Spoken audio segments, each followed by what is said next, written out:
Being Your Best You with Dr. Kier Adept and Dr. Kevin Richardson. Have you ever had a day, an hour, a moment when you knew exactly who you are, in the right place, and knowing what you need to do? Would you like to feel the power and presence of being you at your best all the time? Almost all problems around health, wealth, relationships, and purpose can be solved when you are restored to you.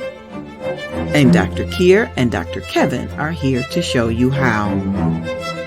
Dr. Kier uses Geotran human programming, human design, and activations to quickly and easily release you from the automatic patterns and inner glitches that block your healthy, wealthy, happy life. Dr. Kevin is a clinical hypnotherapist with decades of experience in releasing the subconscious fears, beliefs, and habits that cause or contribute to experiences you no longer wish to have. Dr. Kevin specializes in releasing obesity and your blocks to success. Dr. Kier and Dr. Kevin are both passionate about helping people improve their lives in person, by phone, or on Zoom. Yes, it's as easy to change your life long distance as it is in person. So, join the paradox as Dr. Kier and Dr. Kevin discuss their different approaches to clearing your subconscious and restoring you to you with speed, efficiency, and a sense of humor. It's time for Being Your Best You with Dr. Kier and Dr. Kevin. The Paradox. Welcome to the show.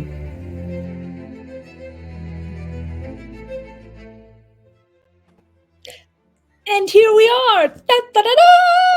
Yay! We made it. We did. I just love it that you and I and our lovely producer, Angie B, we just laugh about stuff all the time. And that is so apropos for what we're going to talk about today. It is. It really is. Because what we're going to talk about is stress. Oh my God. Yeah.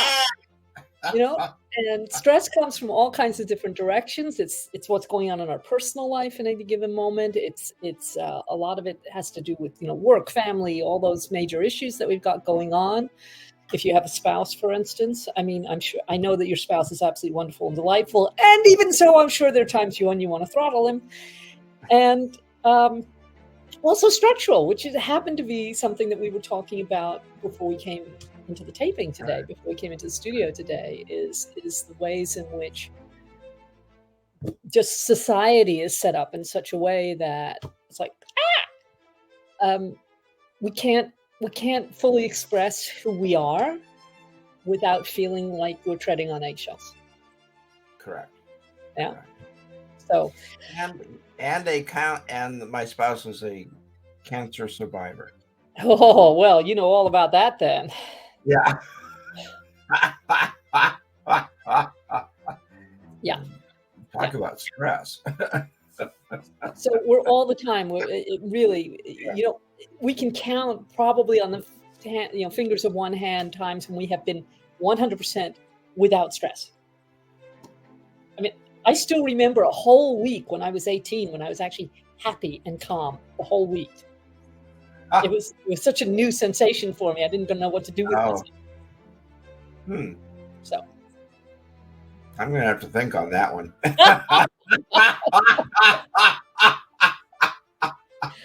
Yeah. All I'm trying to say is that stress appears to be part of the human condition. It is. It is. Everyone has their own stress. Yeah. So in my world, because we're always using our muscle testing, we're always looking at what is taking us out of being 100% in balance and harmony with ourselves. Yeah, and that's really what we're measuring with the muscle testing. Is there enough life force energy going through all of our cells, just on a technical level? I mean, the good news is we've got some really easy de-stressing techniques, practices. We do. We really do. And I'll bet you do as well, Kevin. I just do it. Yes. Oh, yes. Absolutely. I So in the unlikely event that this is the first one of our shows that you're actually watching, but even so, my name is Dr. Keir Depp. Big surprise there. And I specialize in magic. This is my new acronym, magic. Miracles, integrations, geotran, activations, creativity. Woohoo! And I work with people individually and in groups. And actually, I'm just starting a new offer, which is like a 1-day intensive, a super VIP intensive, which is really cool. We just bring in everything and just you in the now. You want miracles in your life? So cool. And I'm Dr. Kevin Richardson. That way, Dr. Kevin Richardson here. I am a certified clinical hypnotherapist, and I work with clients on their stress levels all the time. Yeah. And we have various techniques. So, and the stress levels across the nation right now are pretty high. Yeah, I noticed that actually. With all this severe weather, what's going on in Washington, D.C., there's just a lot going on. And a lot of people are just feeling really stressed out about it. So stress is really when you're out of harmony with yourself. Right. Yeah. So we often, because we're human beings and we see it as part of the human condition, we often identify stress as coming from outside yourself, but really it's what's going on inside you at any given time. And that includes how you're responding to, or in many cases reacting to, what's going on outside you, which may be coming up in an incongruous way against your belief system, for instance, which is the filter that you're using to decide what's significant in your life and what is not. So really, when we're talking about stress, we're mostly talking about responding versus reacting. And that means getting you back to being you in the now. I mean, that's obviously from my perspective as primarily a geotran person. So I'm going into the inner biocomputers and saying, okay, on a technical level, so you don't have to beat yourself up, no blame and shame here, no judgment. We're just saying, oh, okay, somehow that switch got flipped. Let's get it back to where it's supposed to be. Now, how do you look at stress from the hypnotherapy, from the clinical hypnotherapy? Well, pretty much the same way. From a hypnotherapy perspective, we do look at what's causing the stress. And then we talk about ways of altering that.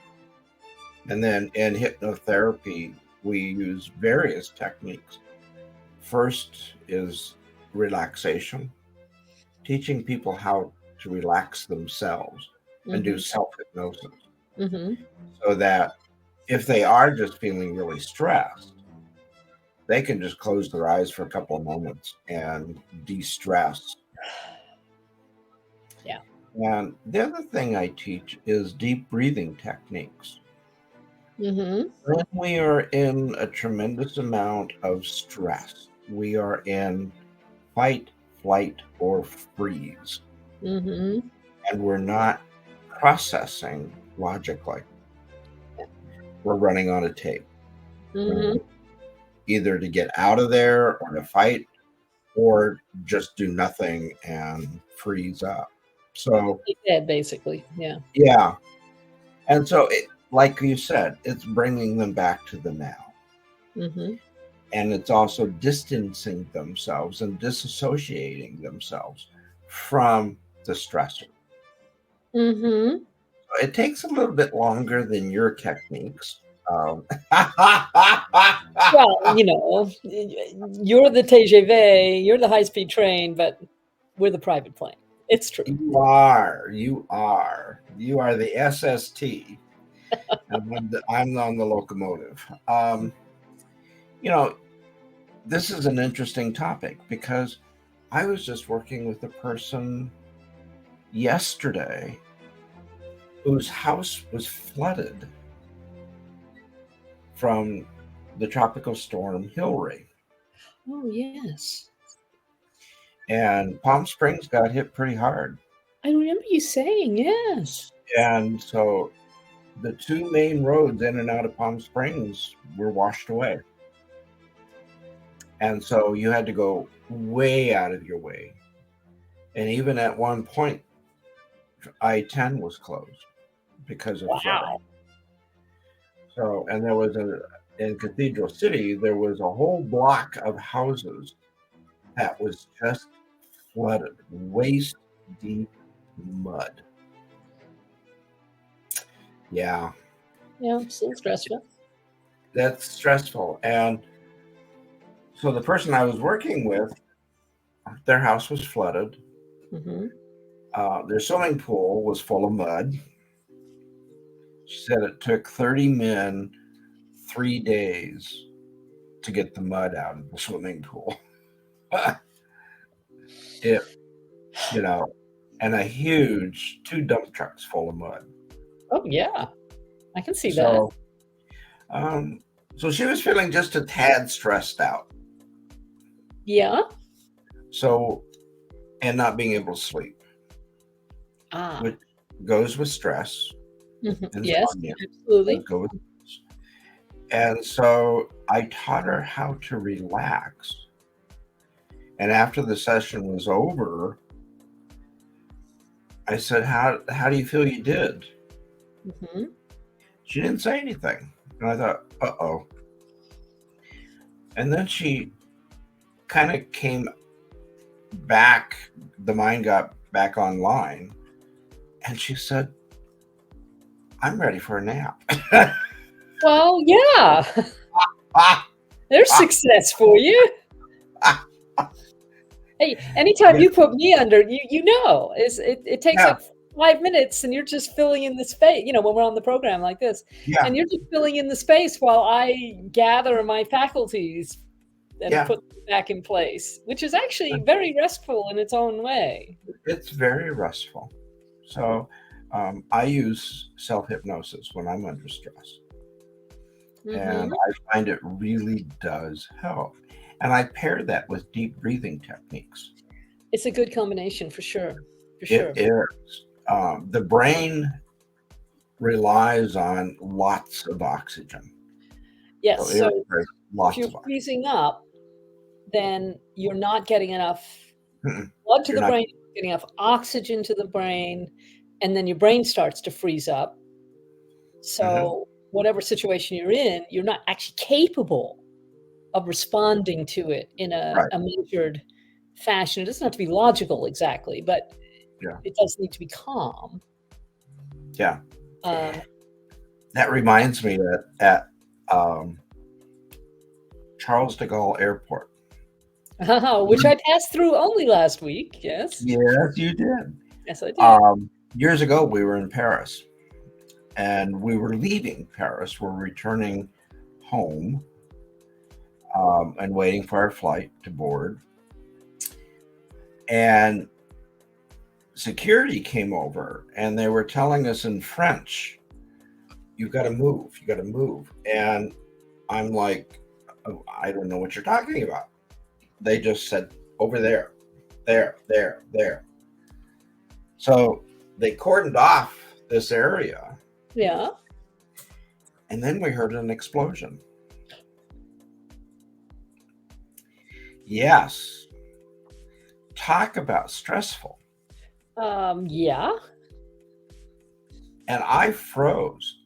I had no idea what just happened or anything. But then we saw some clothing wafting down from the ceiling, and this passenger that was next to us knew English and French. She was bilingual. Was following what was going on. And she followed what was going on. I said, "What happened?" She said, "Oh, they had a suspicious piece of luggage, and they didn't know it had been sitting there for hours, and so they blew it up." And I thought, "Oh, well, that accounts for the fluttering, things wafting, And it was like, but you freeze.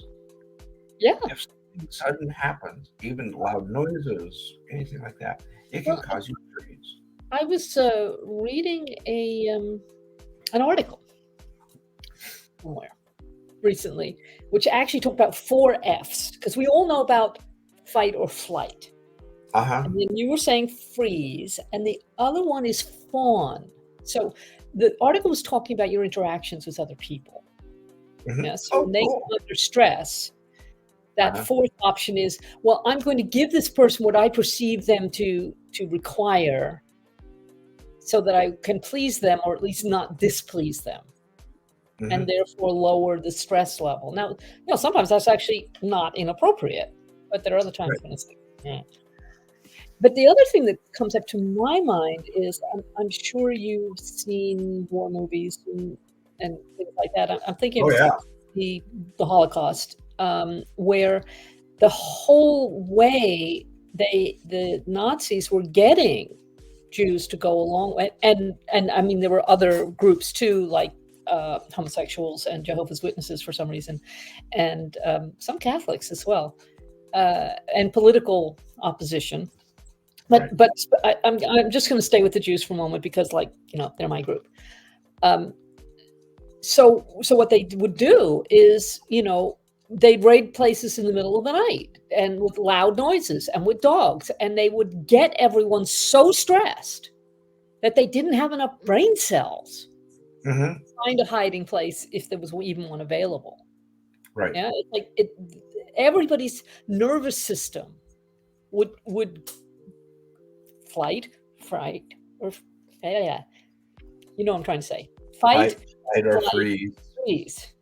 Yeah, because that's what the brain does. That's what the nervous system does when it's put under especially sudden stress.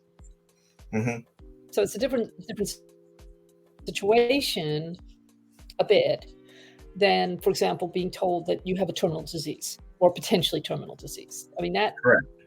In the moment, that might have that 4F response. But in a more overall sense, it's like, oh, okay, now this is something we have to deal with. Whereas being herded off to concentration camps doesn't really give you an opportunity to deal with it. No, or to respond rather than react. It's a different situation, is all I'm trying to say. Yeah. But hopefully these extreme cases will not happen to our listeners. We certainly hope not. We hope not. Yeah. We hope not. And yet there are structural places within our society, within our culture, that lead to a kind of constant, a chronic, low-level stress that is so background that we really have to pick it apart to see how to deal with it. Yeah, I mean, for example, as you and I were discussing just immediately prior to this program, I spent years in a male-dominated profession in which my choices were to be one of the boys, to be gender neutral, or to be ultra feminine. And I'm at a place now where I don't want to choose any of those things. I want to be recognized for the fact that I'm a woman. I would love the occasional appreciation. It doesn't have to be romantic. But I also that gender neutral place is actually very constrictive. And I know that you've been in similar situations because you were in the nursing area for a long time. I was an occupational therapist for 44 years. Yeah. And it's female dominant profession. Yeah, absolutely. Same thing. I mean, same sort of thing. For many years, men were only like 3% of the profession. And so for many years, I worked in clinics where I was the only man. Yeah. Well, And yeah, like that. yeah, When I trained as an architect, 5% of architects in Britain were women. 5%. Yeah. Yeah. And I remember sitting at the table during lunch one time because we all had to eat together. I don't know why, but we all had to eat together. And we had one big, large treatment table that we'd work with clients with, our patients. And there was like 8 or 9 of the 35 women that were pregnant. And they were talking about their pregnancies. And I piped up, I said, I've tried to get pregnant for years, and I just don't seem to have any luck with that. They didn't pick up on it. They said, well, have you tried this? Have you tried that? And then one lady said, you're a man. You can't get pregnant. But it took them 5 minutes to figure that out. I love it. I love it. So it's incredible. But here is a difference, Kevin. If I can, I'm not for a second dismissing your experience. I really am not. But there is a difference structurally, because the male-dominated professions are actually in alignment with the predominant energy of the culture. Mm-hmm. Yeah. It is. So they are completely unconscious. Yeah. Of these issues around how do you respond to someone who doesn't fit into that particular box. Yeah. And I mean, male architects I know really don't understand what I'm talking about if I speak about my experience. Other women architects do, of course, because they've experienced the same thing. They experience the same thing. Yeah. Yeah. So it's we kind of have to pull some of these things apart sometimes and see. Yeah. It is. It's funny when I would go to the national conventions, and I did for many, many years. Mm-hmm. There would only be one restroom for men, and all the other restrooms had been converted from men's rooms to women's rooms. Now you know what it feels like, Kevin. I do, and I complained about it. Good. And I said, why do you make me walk 3 blocks clear across the convention center to use the restroom when there's one right here?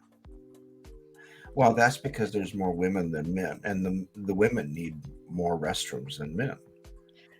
But you also, I'm sure you've seen Hidden Figures about the Black women who are key players in the computational aspects of early spaceflight. Yeah. And actually, came up in the film. It's like, why are you late? Why are you always late? He says, because I have to go 1.5 miles across campus to use the bathroom, because all the ones in this building are whites only. Wow. Same thing. It's like, if you are not within that dominant group, any special requirements you may have are you being frivolous, basically. Yeah, and they just don't even think of it. No, they don't even think of it. They don't have to deal with it. Yeah, it's really true. It's really true. And we see this in architectural design all the time. For instance, even in households where both the men and the women work, typically the man will have a study or some quiet space in which to work, and the woman's working out of the kitchen because her work is not real work. We could go on about this because there are a lot of examples, but we're going to get back to our actual topic today, which is how do we get you out of stress? How do we get you out of stress? Okay. And those are examples of the different types of stress. Yes. And in hypnotherapy, based on the type of stress you're dealing with, we do different techniques. So if you are dealing with a stress of a spouse, a parent, Mm-hmm. a child, we use a technique to disassociate your feelings Mm-hmm. from what's going on so Yeah. that it still is occurring, but it's not triggering for you. Yeah. In my world, we'd call that detachment rather than dissociation, but I think it's the same idea. Yeah. It is. It's the same idea. Same Yeah. idea. Mm-hmm. Yeah. So it's actually quite fun. Also. Yeah, it's also fun. And it's fun for the client. Because Right. Uh-huh. they get to watch an imaginary film that is going forwards and then backwards, and then you're hearing the voice, and then you're hearing the voice go backwards, sounding like a duck. I love it. I And have a technique that's a little bit like that. When I say, "Oh, if you got these inner voices going," I want you to picture that it's coming out of a doll. yeah, We're putting the doll up here on this shelf. You're not making the doll wrong. You're just saying, "Okay, you're going to go up here," and you hear the voice getting higher and higher and higher and higher and quieter and quieter and quieter, quieter, quieter, until it's finally just this little stuff in the background. same thing. Same thing. There you go. Yeah. And it's a fun technique because the client is in full control of how they picture the situation, and they remain in full control. I am so glad you brought up exactly that point, because it reminds me of my teacher saying once, that's Dorothy Espy, who created Geotran. Yeah. She said, what is stress? Stress is an inability to trust the people or situations around you. Yeah. I like that. I really like that. You see that connection with being able to control what's going on. Mm-hmm. Yeah. It's like something's happening. You have no control over it. And it's not beneficial to you. It's not immediately something that you're wanting to align with. Mm-hmm. And then you end up not being able to trust the situation or the person. Exactly. That's a really helpful connection. Yeah.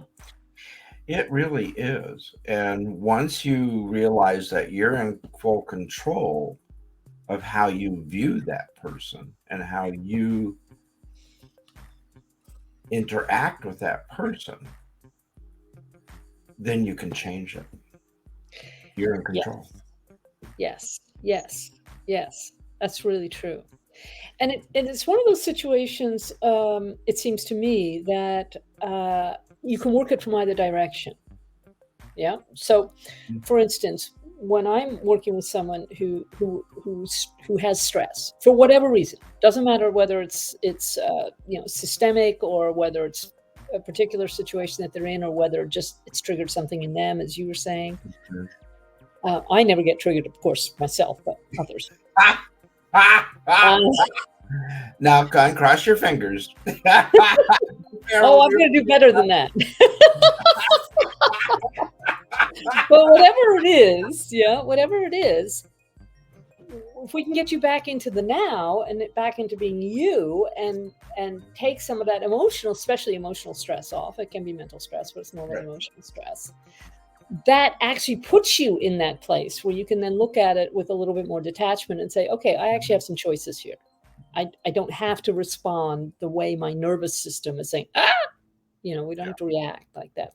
So this is what I do when I'm working with people, or myself when I'm stressed. Okay. The first thing is we put one hand on top of the head, just with the pads of the fingers on your central part, if you happen to have one, or where the part ought to be. Yeah. So the flats of your fingers there, not the tips, the flats. Yeah, there we go. Yeah. And we just leave it there for 12 to 15 seconds. It doesn't matter which hand you start with, because you're going to use the other hand in a second. And this is one of Mind Gems, which is like the very first thing we teach people in Geotran. It's a way of making sure your circuits are working correctly. Okay, so we take that one away. We put the other hand on top. Same thing, right at that baby soft spot with the flats of the fingers. Yeah. 12, 15, I mean, I just do it until I feel the energy shift, but I've been doing this for a long time. So there's nothing wrong with you if you're not feeling the energy shift. It's okay. It's just experience. Whoop, there it goes. Yeah. And by the way, it's a little faster for kids. So if you see a kid getting stressed out, get them to do this, and it'd be like 10 seconds. And it'll distract them. Yeah. So they'll go, who is this strange person telling me to do these weird things? Which will at least take them out of their stress state. Okay. So that specifically will take you back into the now. And generally speaking, it will put you back in your body, because when you get stressed, that's often the first thing that happens is you go out of body.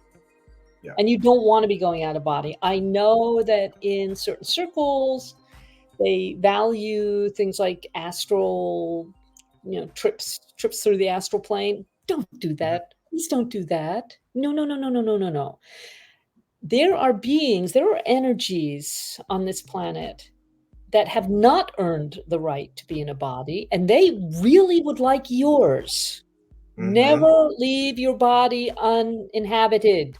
Please, if you take nothing else away from this, make sure you stay in your body, because that being in the body is what actually gives us the ability to create on this planet. And there's a whole, philosophy or theology around that we will not have time to look at today, but maybe we will in some future program. Wouldn't that be fun? I think we should have a program on creation, how we create. Probably should. We probably should. That would be kind of fun. That would be fun. But moving right along. So the next thing that we do, the next thing that we do, in my world at least, is we have positive points. And that is the second thing anybody learns in Geotran. This is basic stuff. Trust me on this. Anybody can learn this. Now, of course, I've been doing it for 26 years, so on me, it looks automatic and graceful. That's okay. You can still do it even if you feel like you don't know what you're doing. It works whether you believe in it or not, as I keep saying to my friend around the corner, who is a theoretical physicist and has no clue about what I do or how it works. But I have got him to the point where he'll say, that thing you do that I just don't understand or agree with?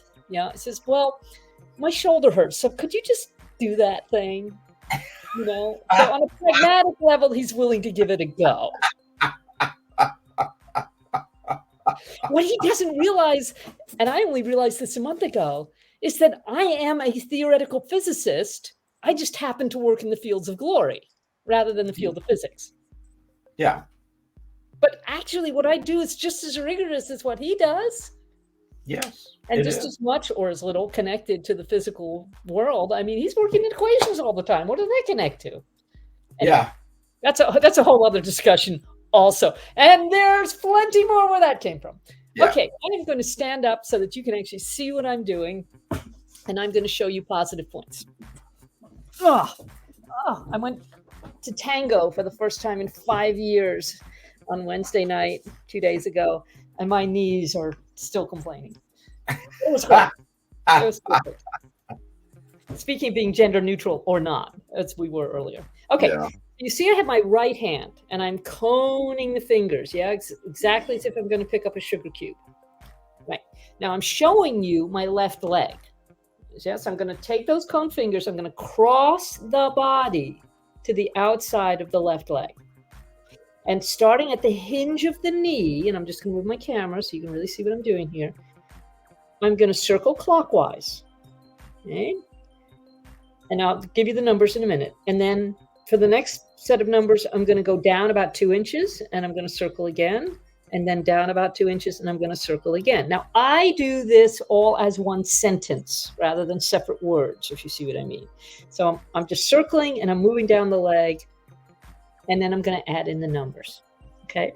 Because Geotran is all about points, numbers, geometries. Here are the points, right? Love, forgiveness, choice. Love, forgiveness, choice. Those are the points. And the circles, the circling clockwise, that's the geometry. That says, where in the field can we get to these points? Can we have access to these points so that we can re-educate them? And then the numbers are the re-education. Okay, we all ready? 2, 3, 5, 3, 5, 6, 3, 5. 6, 5. I'm going to do it again. 2, 3, 5, 3, 6, 5. I have just reset love, forgiveness, choice. Now, if you've got 100% love, forgiveness, choice, you don't have stress. That is very true. You see how this works? So as I say, I teach it as a whole sentence, right? 2, 3, 5, 3, 6, 5. 2, 3, 5, 3, 6, 5. Because we want to get all of them. 2, 3, 5, 3, 6, 5. 2, 3, 5, 3, 6, 5. And then, because sense of humor is important to me, when I'm teaching in person, I teach it as a conga line. 2, 3, 5, 3, 6, 5. 2, 3, 5, 3, 6, 5. 2, 3, 5, 3, 6, 5. 2, 3, 5, 3, 6, 5. What a wonderful way to remember it. Hey, we do what we can. So my point is, so for instance, how about you think about when your spouse had that diagnosis. Don't land in it. Just have it in your mind for a minute. Okay. And this was a while back and he's great now and that's good. Okay. Yeah. But I'm just going to muscle test you. So you're just thinking about that diagnosis, right? For your spouse. Okay. And you're off. It's stressful for you very naturally. There's no judgment here.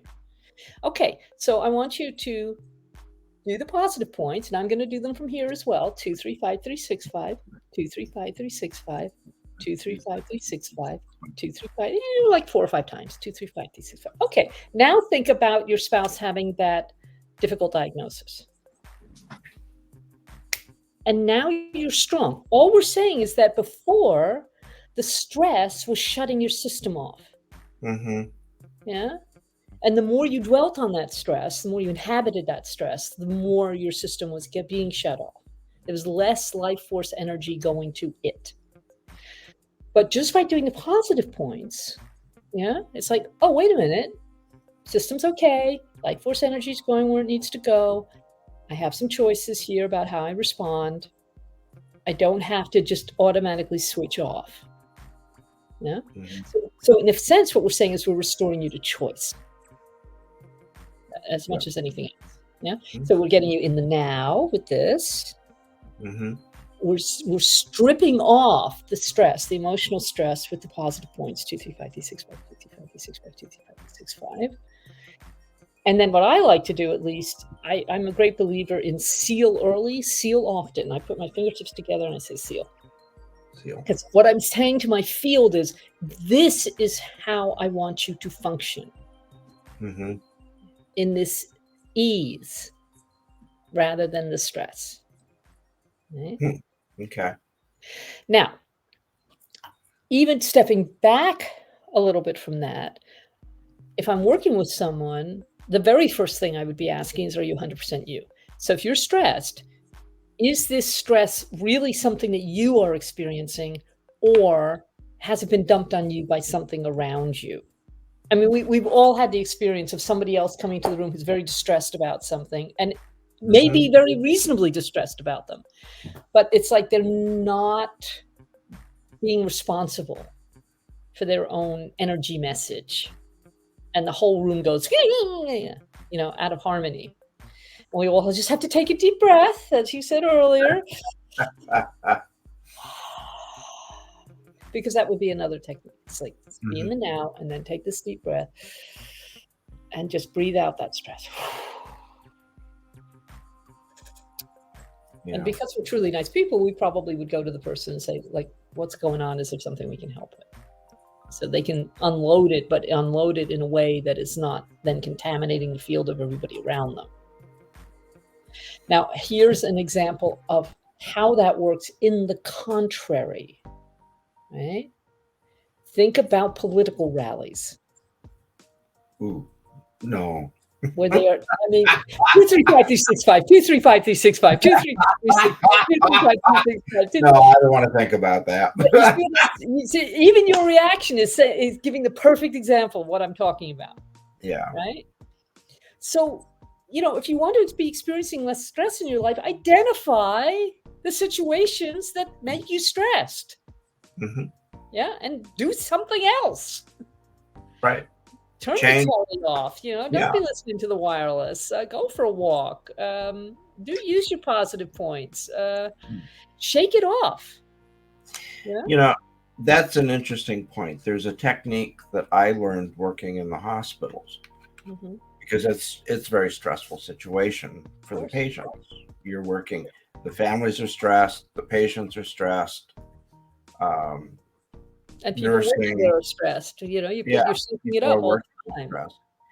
And I studied acupressure. Sure. And using techniques, if you have someone that is just really stressed, I would walk in and introduce myself, and I'd say, "Oh, how calm you are. Look how calm you are." So you're putting a better projection. But also by moving your hand in front of you and down, it's lowering the energy levels. Yes, that's a very good point. And when I wanted my patient to raise their energy level, I would do the opposite. I would go up. Yeah. And you see, this is why it is so beneficial to be in Italy. Yeah. Really stirring up the energy. Yeah. It's all about energy. And it really is. And how you want to use your energy. Do you want to expend all your energy on something that's out of your control? Exactly. That is a very good point. How do I calm? Can you see the question there, Dr. How Kevin? do I calm a stress situation when I cannot step away from it? Deep breathing techniques. Deep breathing. Saying positive points. And if there's a lot of shouting, hope not, you can use this technique of just bringing your hand down.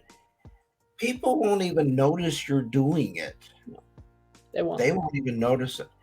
But you will notice that you yourself are calming down. Yes. And you're helping them to calm down. You're giving them a subconscious signal to just lower it. Yeah. Bring it down. Bring it down. It does work. It does work. Another technique that I have found to be successful, it obviously depends on the situation. I mean, I love yours there, Dr. Kevin. That's really a great picture. Yeah. But also I will say to someone, okay, let's say you're in a work meeting and you know that you're going to get agitated because of the people who are there or the subject that's coming up. I said, okay, so here's what I want you to do. I want you to be in a glass cylinder. You can see exactly what's going on, but the energy coming at you is going to bounce off the walls of the cylinder. It's not going to land, because part of this is what we allow to land. And the more empathic you are, i.e. the thinner boundaries you have, Oops. the more you're going to be affected, which is I think quite a point when we're talking about being in a hospital, for instance, right, Kevin? Because people are in the healing professions typically because they want to give, help, serve, teach, and allow, and also because quite often they have these thin boundaries. So they're feeling empathic, they're feeling compassionate towards the people around them, but they're not realizing that sometimes, to an extent, they're soaking up that distress, and then they have to find a way to discharge it or prevent it landing in the first place. So often the very best thing, especially for women, the very best thing when you come home from work is to go have a bath. Change your state, let that energy, just let it go. And of course, we can't always do that. I mean, a lot of people have spouses and children and what have you.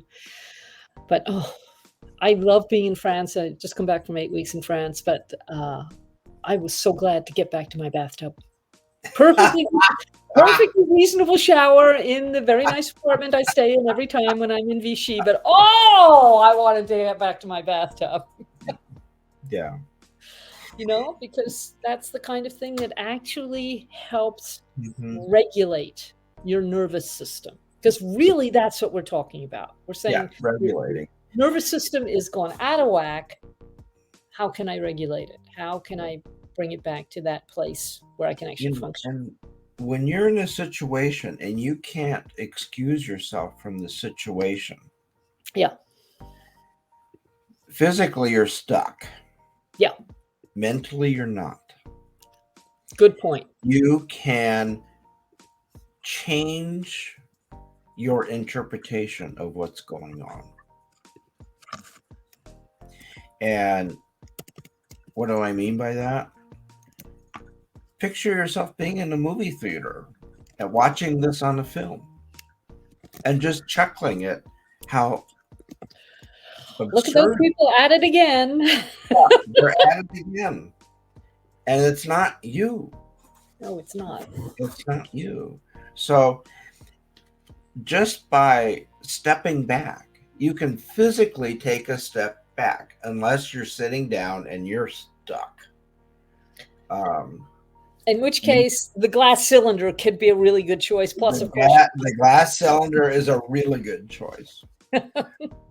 Or even like what I've worked with clients that had fear of public speaking, picture them wearing their underwear. Oh yeah, that works really well too. I mean, the whole audience is just down to the absurdity, just the absurdity of all of it. Yeah, yeah. And so there are ways that you can handle it, and you don't have to tell people how you're doing it. Uh-huh. And you could just sit there with a smile on your face, and they're like, "Why are you smiling?" Oh,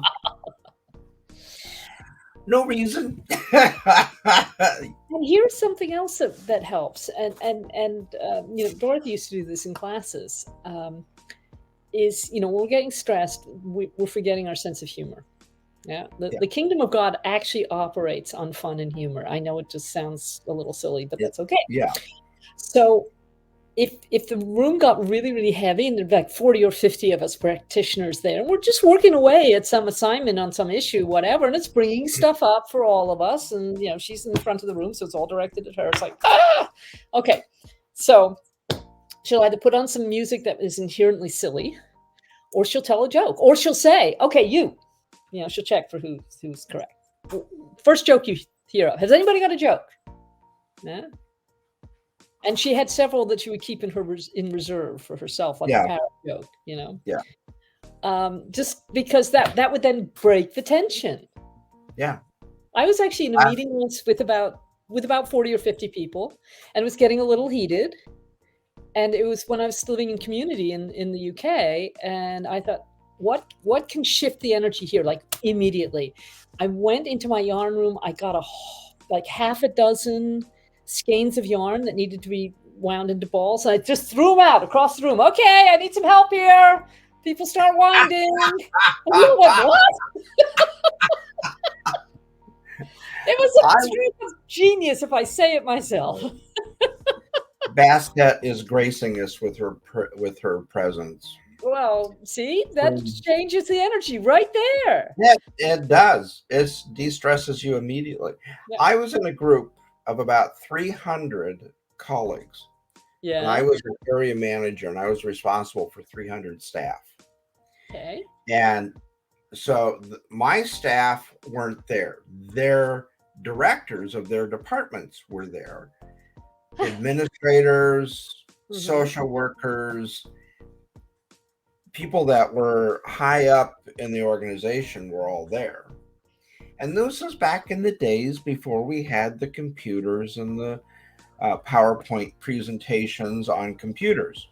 Okay. And I was on my knees at the overhead projector turning the gels. And this colleague of mine leaned over to me and says, "Don't you want a chair?" And this was a pretty heated discussion going on. Okay. I said, "Oh no, I do my best work on my knees."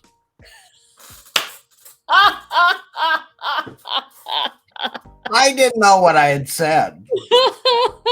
And that was her response. She started to laugh. And so the person next to her said, "What did he say?" And then that person started to laugh. And it got all the way back to my boss. And my boss was not friendly to me. Yeah. Not at all. Yeah. And I just looked at him. I said, well, you better talk to your wife.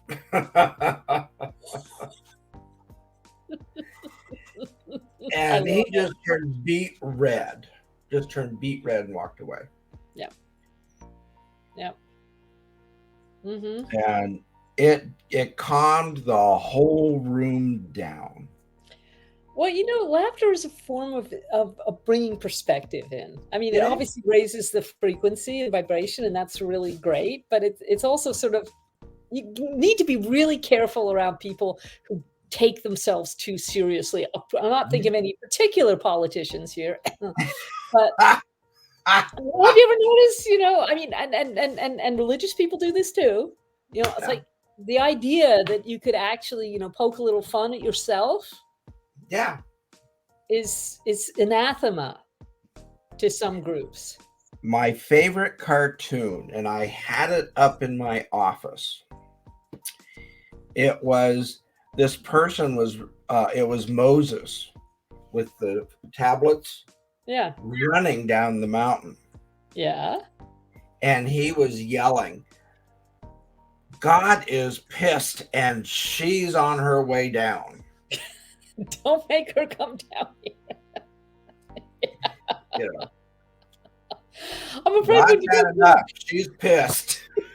I'm afraid when you talk about Moses and the tablets, I am reminded of a very silly song that I learned when I was about 18 back in the UK. Because I spent ages of 15 to 35 in England. They're pretty formative years. Yeah. There were five constipated men in the Bible. In the Bible, there were five constipated men in the Bible. And of course, the first one was Moses. He took the tablets. Yeah. And there was Solomon who sat for 40 years. It's like, got to get to that place where, I mean, there are things that I'm not trying to make fun of everything. I'm just trying to say, bring in a smile, bring in a giggle. The best relationships are the ones where you just crack up when you realize how completely ridiculous human beings actually are. And I normally start my speeches when I'm doing public speaking with a joke. Of course. Yeah. Because that you want to get people past that fear brain. Yeah. And sometimes during the presentation, I'll throw in another joke. Yeah. See, I've always got the parrot joke in my back pocket if necessary. Yeah. So I find it de-stresses people, and laughter oxygenates your brain. There you go. Oh, but speaking of oxygenating your brain, one last little tip from the Geotran manual, as it were. Okay. Right hand clockwise on the midline, between the breasts or at heart level, about 4 inches off the body, clockwise. 4, 6, 7, 2. 4, 6, 7, 2. You only have to do it once. It brings more oxygen into your system. Wow. Yeah. So people listening, go play with that. Yeah. Yeah. Those moments when you're finding like you're not breathing, you're stressed, you're whatever, your underwear's too tight, whatever it may be. 4, 6, 7, 2. Yeah, just get that oxygen going in there. Because, last week, as you know, I was hanging around a building site with my friend in France. Uh-huh. Both of us were coughing like anything. So the first thing I did was to check the lung meridians and reset the lung meridians.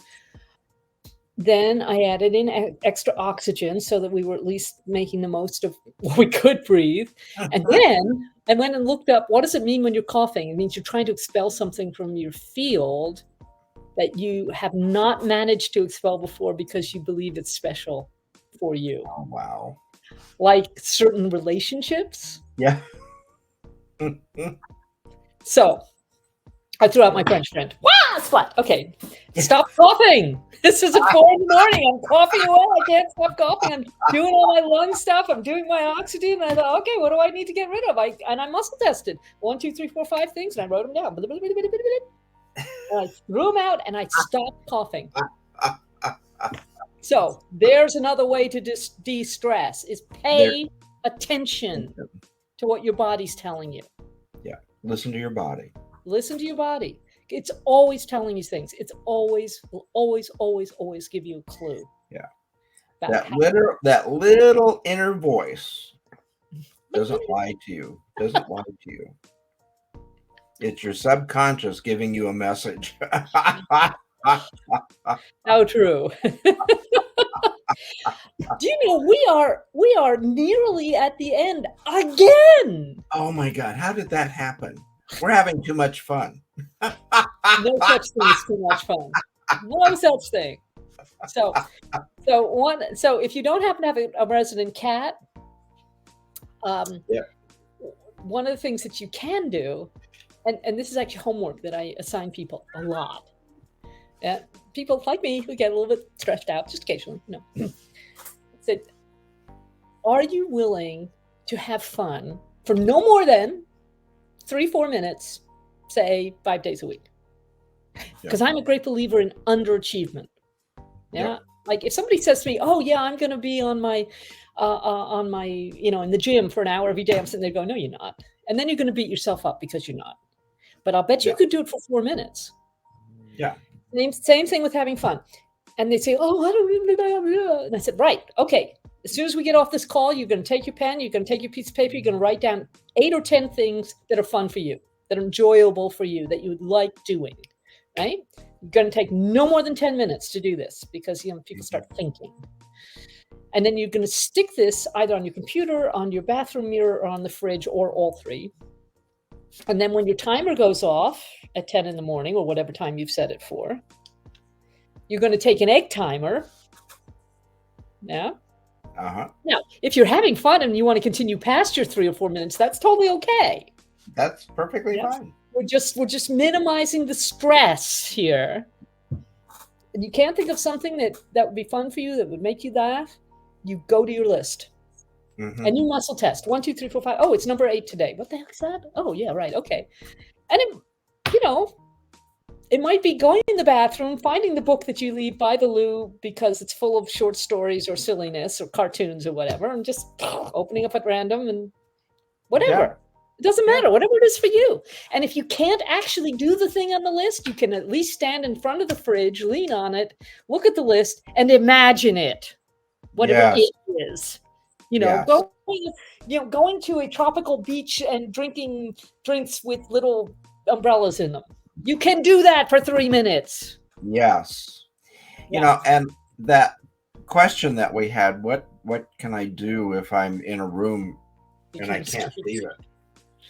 You can say to yourself, 0, 1, 2, 3, 4, 5, eyes open, wide awake. Because when you go into stress, you can go into hypnosis. We're in and out of hypnosis all the time. I love that. Like if you're driving a car on a freeway and you miss the exit, that's hypnosis. Or when you drive into your friend's house without actually paying attention to the turns in between, that's because you're on autopilot. Mm-hmm. That's hypnosis. And so if you have a bunch of people just rah, rah, rah, rah, rah, rah, rah, rah, sounding like little terrier dogs, or I love terriers. I love dogs. Really? Or you're listening to screaming cats like the one that just left. I always say, okay, 0, 1, 2, 3, 4, 5, eyes open, wide awake. 0, 1, 2, 3, 4, 5, eyes open, wide awake. And they look at you like you are totally nuts. See, breaks the stress right there. It does. And we are stress-free. Yay! Yay! And we come to the end of our hour. How did that happen? That question. Okay, so this is Dr. Kier. This is Dr. Kevin. We are a pair of docs, just because we really like wordplay. And you can find either of us on Facebook, and we do work with people individually and in groups, and we're always offering masterclasses and other cool things. So get in touch with us with your questions, and we will help you to the best of our considerable abilities. Yes. Amen.